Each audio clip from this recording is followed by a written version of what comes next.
Rossolimo Sicilian, an opening that's not just common, it's a masterclass in understanding color complexes. It isn't just about winning, it's about understanding the game on a whole new level as we see the synergy between the bishop and the pawns. This quick demonstration highlights the key ideas to look for in the Rossolimo. We're reviewing quick hitter ideas because that's all you need to know to start playing this opening system.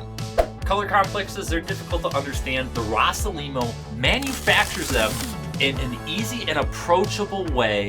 This opening is a game changer. I have the white pieces. I'm gonna have the white pieces in all these games because I'm playing the Rossolimo, and we can see right here that black pushes forward this a6 pawn in order to challenge this bishop. The whole purpose of the Rossolimo is to trade off your light squared bishop for black's knight, damage their pawn structure. You're able to get black to waste the tempo moving to a6. That's going to be great for you. Obviously, I capture right here. Black's got this open b file, but with this pawn here on b3, it may or may not be that useful. Probably not that useful, especially if I play it correctly. And I put my bishop here on this diagonal. This is going to be a great diagonal for that bishop on the dark squares. And what we're going to try to do is we're going to try to put all of our pawns essentially on light squares. We don't have a light squared bishop, so we need to complement our light squared weaknesses with pawns. And since we know we're doing that, we can overcome the potential disadvantage of not having the bishop pair. Black strikes in the center. It would be a really big mistake here to recapture this pawn here because anything that black does is going to be weakening to his structure. If, for instance, he pushes this pawn forward, obviously like locking out our bishop, that might look good, but it's really weakening this c4 square right here. And then this c5 and c6 pawn are going to be forever weaknesses. And then obviously, if he does decide to capture instead and we recapture, these c5 and c6 pawns, those are permanent weaknesses. So in this game, he does decide to capture, and you might be wondering, well, what happens if black takes my queen? I can't castle anymore. Well, in this case, the queens are already off the board, and we're actually getting closer and closer towards an end game with black with these incredibly weak pawns. So this queen trade actually doesn't really hurt us that much at all. If anything, it's a benefit for us, I suppose. And so this continues forward.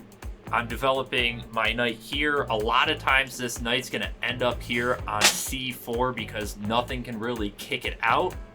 And I go a little bit off the right path right here. I remaneuver my king over to f1, but there's really no purpose in that. It's just kind of wasting a lot of time.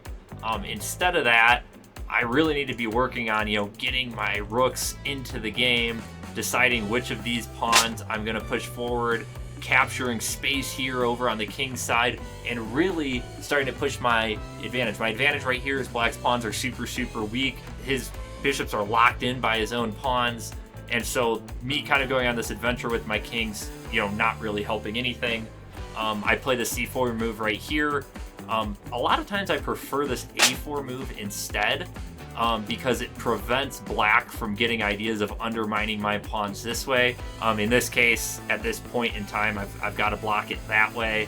Again, move my king over. Again, it's a waste of time. I need to really, start expanding these pawns and then get my king back into the game going this way, blocking out that knight. We can see here that black is trying to undermine those pawns there.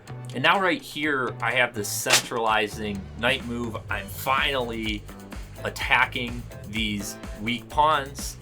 Black needs to respond. I'm gaining that space over on the king side, moving my king forward.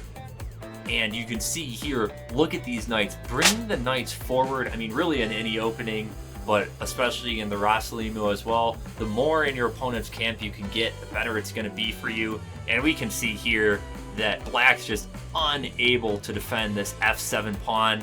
Obviously, if he does decide to defend it this way, which is the only way to defend it, we'll obviously just trade off that rook and be able to capture it. So what he decides to do instead is trade off the rooks that way.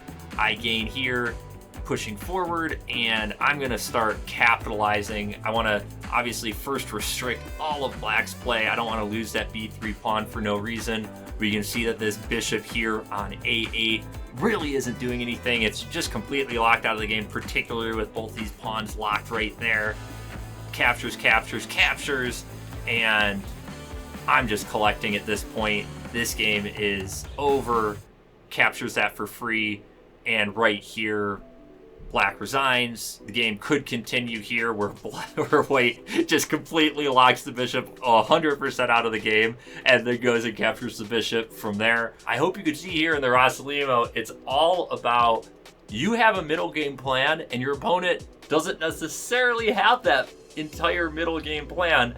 Those pawns, those damaged pawns by black, they're going to get in his own way. We're going to work to exploit those. We're going to slowly move our pieces forward. We're going to put them to logical development squares. And we're going to have a really fun time doing it. So this opening's named after Nicolas Rossolimo. He's a Russian grandmaster, of course. He was active from the 1930s through the 1970s. He won games against Bronstein and Euwe. He drew games against Smyslov, Fischer, and Capablanca. He's an awesome player. This is his main legacy, but he has a lot more that he contributed to the game. We're, again, obviously going to play the same opening. That's the whole purpose of this move. Again, black does play this a6 move, losing a tempo, and he decides to recapture actually with the d pawn. There's a couple different ways that you can approach it. Black gets his bishop over on this diagonal, which makes it a little bit harder for me to get my bishop over there. I remove my rook out of the way. I do get my bishop over to this diagonal. You can see I'm getting all of my pawns onto light squares. That's the plan. Black overextends here just a little bit with this captures and recaptures. I'm immediately going to go after this weak and isolated pawn here on e5, and with tempo moving over and piling up on that pawn. And again, just like that last game, I'm getting my knights forward, and once I place them forward, a lot of good things can happen. And particularly in this case, I've got both knights in checking positions. This is a check with either of the knights, and then this is a check with my other knight, and so all the tactics are going to work out in my favor. My opponent here does blunder that right away, and I'm able to win material with that tactic. I immediately plow forward, so the black bishop, he's actually out of the game, so he's behind both of these pawns. That's going to happen a lot in the Rossolimo, and he's going to need either to push both of these pawns to get his bishop in the game or to reroute around. I'm blasting open the center right now. Black's essentially playing a piece down with that bishop over there. He pushes here forward, make a couple trades. I push forward. I'm locking these pawns from moving forward, even with a trade, locking that bishop out of the game. And we can see here, I'm piling up here. I grab this pawn, and you might be thinking, oh, wait, what happens here? Well, again, I'm up in exchange, so this is actually tactically defended. What's my next move here? I'll give you just a couple of seconds to figure it out. In e5, I'm going to force a queen trade, because if the queens do come off the board, I'm going to win that resulting endgame.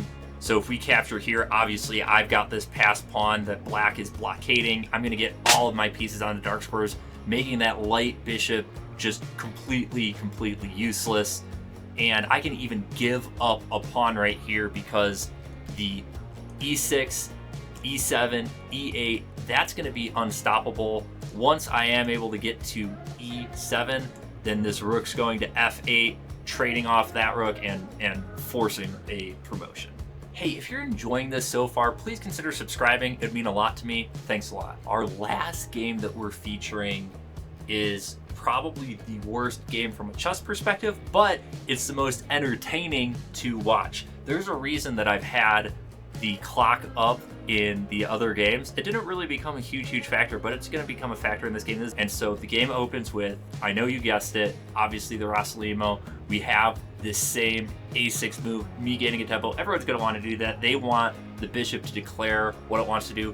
We know that after this d5 move, we're not going to capture.